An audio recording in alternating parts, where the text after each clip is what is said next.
कैसे हो दोस्तों, उम्मीद है ठीक ठाक होंगे।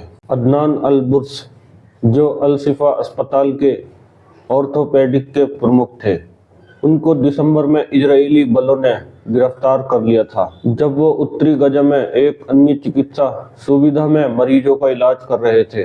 7 अक्टूबर, जब से इजराइल ने गाजा पर अपना युद्ध शुरू किया है, तब से हजारों फिलिस्तीनियों को हिरासत में लिया गया है। फिलिस्तीनी जो इजराइल की जेलों में कैद हैं, उन पर कोई ध्यान नहीं दिया जा रहा है और न ही उनको दवा चिकित्सा दी जा रही है।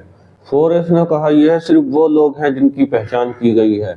उन्हें संदेह है कि गाजा के कई फिलिस्तीनी इजरायली हिरासत में मारे गए हैं।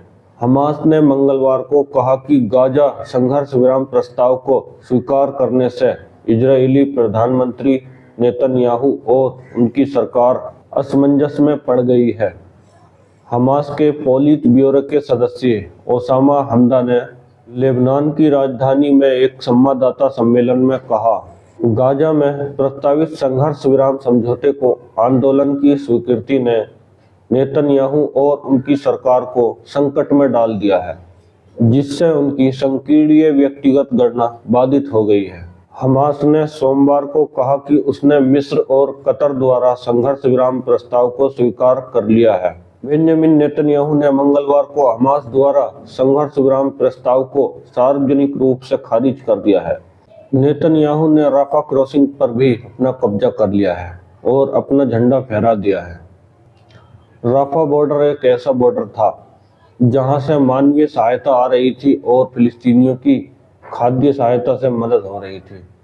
उनको खाना पीना और कुछ दवाइयों की सहायता मिल रही थी, लेकिन इजराइल के इस कब्जे के कारण हो सकता है इजराइल इस सहायता को बंद कर दे। आगे और संकट आने वाला है। अगर इजराइल ने फिलिस्तीन के लिए जो मदद आ रही है उसको रोका राफा क्रॉसिंग पर, तो फिलिस्तीन के जो नागरिक हैं वो भूखमरी से ही मर जाएंगे। ये उनके साथ बहुत गलत हो रहा है। अब तक लगभग 34,800 फिलिस्तीनी मारे जा चुके हैं और घायलों की संख्या बढ़कर 78,100 हो गई है। ये आंकड़ा स्वास्थ्य संस्था के अनुसार है और अगर वैसा देखा जाए तो ये आंकड़ा बढ़ सकता है। गाजा में नागरिकों को मानवीय सहायता प्रदान की जाती रहे।